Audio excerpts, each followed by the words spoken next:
À Rio de Janeiro, une guerre oppose les forces de l'ordre au cartel de la drogue, causant déjà plus d'une centaine de morts dans les rues. Ceci n'est que le chiffre officiel.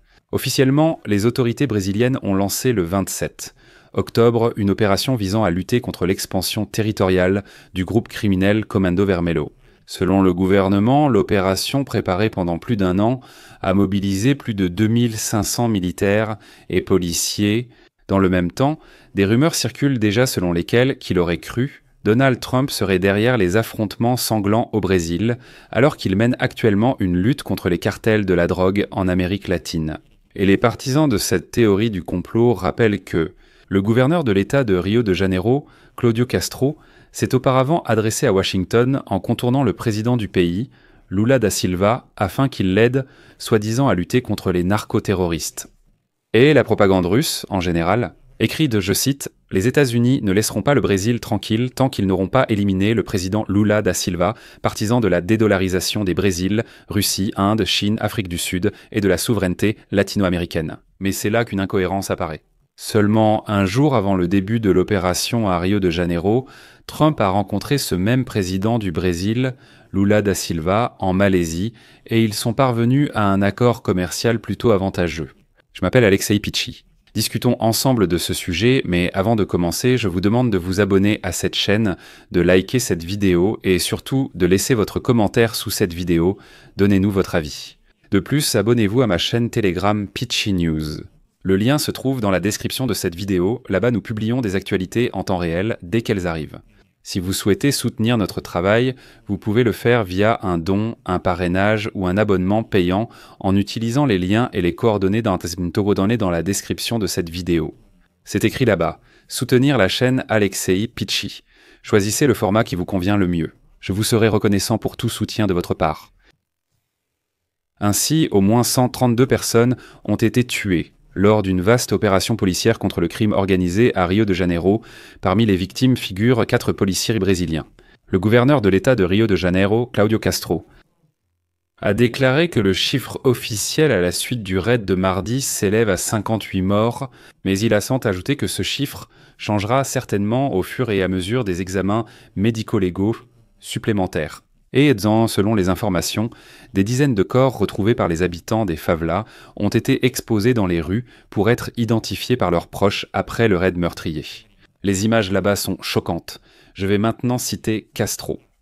Nous pouvons utiliser ce qui a été fait hier comme le début d'un grand effort, le début d'une grande époque où tout le monde s'unira, où tous pourront travailler ensemble et où nous aurons de bonnes conditions pour la libération du peuple.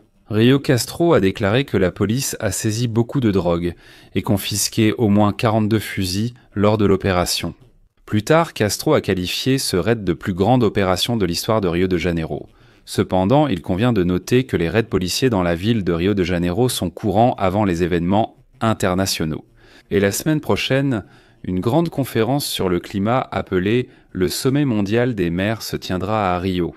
Et dans l'ensemble, la situation est effrayante. Sur la vidéo, on pouvait voir d'énormes colonnes de fumée noire s'élever des favelas d'Alemão pendant l'opération spéciale. Et comme l'a déclaré Castro, les autorités ont lancé cette opération visant à lutter contre l'expansion territoriale du groupe criminel Comando Vermelho. Selon le gouvernement, l'opération a été préparée pendant plus d'un an et plus de 2500 militaires et policiers civils y ont participé. Je vais expliquer ici que Comando Vermelho est la plus ancienne organisation criminelle encore active au Brésil. Et son nom, qui en portugais signifie « Commandement rouge Comando Vermelho », indique son origine en tant qu'organisation de prisonniers de gauche créée pendant la dictature militaire qui a gouverné le Brésil jusqu'en 1985. Depuis lors, le Commandement rouge est devenu un grand groupe criminel transnational impliqué dans le trafic de drogue et le racket. Et selon la police de Rio de Janeiro, au moins 81 personnes liées à ce groupe ont été arrêtées. Selon les autorités, lors du raid, les membres du gang auraient attaqué la police à l'aide de drones. D'ailleurs, mardi, le département d'État américain a recommandé aux touristes d'éviter la partie nord de Rio. Avertissant, je cite, « Les affrontements répétés entre police et groupes criminels ont perturbé le trafic dans plusieurs quartiers du Nord. Il est aussi révélateur que Castro ait affirmé que l'affrontement a eu lieu dans une zone boisée et qu'il pense que toutes les victimes étaient des criminels. Et il a déclaré qu'il ne croirait pas que de simples civils se promenant dans une zone boisée à ce moment-là. Donc non, toutes les personnes tuées sont des criminels. Et en général, il faut comprendre que ce dernier raid n'est même pas le premier dans la favela Alimao cette année. En janvier, une opération de police a fait 5 victimes. Le quartier était simplement rempli de barricades de voitures incendiées. En somme, c'est une situation absolument, malheureusement, habituelle. Et dans ce contexte, la propagande russe a déjà inventé une histoire selon laquelle, derrière tout cela au Brésil, se trouve le président des États-Unis d'Amérique, Donald Trump, qui voudrait coloniser le Brésil. Je vais résumer brièvement, excusez-moi, ce délire que les Russes ont inventé. L'idée principale de la propagande russe est la suivante. Le gouverneur de Rio de Janeiro, Cláudio Castro, aurait lancé une guerre contre les trafiquants de drogue dans les favelas de la capitale, sans coordination avec le gouvernement fédéral. Ainsi, l'opération policière contre le groupe criminel Comanda Vermelho s'est poursuivie les 27, 28 et 29 octobre avec l'utilisation de véhicules blindés de la police militaire de l'État. Et selon la loi, il serait interdit d'utiliser de tels véhicules blindés sans l'autorisation des autorités fédérales. Et c'est là que commence la théorie du complot des Russes. Écoutez-moi bien. Le gouverneur Castro est membre du même parti que l'ex-président Jair Bolsonaro, qui est activement soutenu par le président américain Donald Trump et qui a été emprisonné au Brésil. Mais ce n'est pas tout. Selon la version russe, il y a 8 mois, ce même Castro aurait demandé à Washington de déclarer l'équipe Vermelho organisation terroriste étrangère aux États-Unis et d'imposer des sanctions contre ses dirigeants. On pourrait se demander ce qui pose problème à déclarer ce groupe terroriste et à lui imposer des sanctions. Et savez-vous qui ils veulent nommer comme chef de ce groupe? Eh bien, selon la version russe. Oui, ce même président brésilien, Luiz Inácio Lula da Silva, s'il ne cesse pas de réclamer la dédollarisation dans le commerce des pays des Brésil, Russie, Inde, Chine, Afrique du Sud, selon les Russes, ce serait Castro. Il a demandé aux Américains de qualifier ce groupe de terroristes, puis de désigner Luiz Inácio Lula da Silva comme chef en vue de renverser Lula da Silva s'il continue à réclamer la dédollarisation au sein des Brésil, Russie, Inde, Chine, Afrique du Sud. Vous vous souvenez de ce délire inventé par Poutine. Ensuite, les Russes affirment que Maduro a été nommé chef du cartel de drogue Tren de Aragua. Donc ils veulent faire la même chose au Brésil avec Lula da Silva.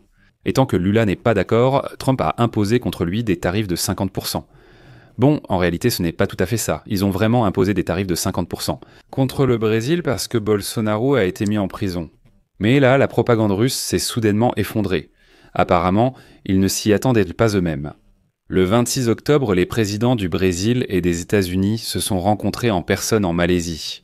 Après la rencontre, le président brésilien Luiz Inácio Lula da Silva a déclaré que le président américain Donald Trump a garanti la conclusion d'un accord commercial entre les deux pays afin de supprimer ces fameux 50% de droits de douane. D'après Lula da Silva, l'accord sera finalisé plus vite que prévu. Il a déclaré aux journalistes que sa rencontre avec Trump s'était étonnamment bien passée et qu'il avait eu l'impression qu'il n'y aurait bientôt plus aucun problème entre les deux pays. Eh bien, cela signifie que la propagande russe s'est effondrée ici. Et donc il s'agissait simplement d'un raid de police contre des trafiquants de drogue à Rio de Janeiro. Mais ici, je vais mettre des points de suspension. Donnez votre avis, vos conclusions dans les commentaires sous cette vidéo.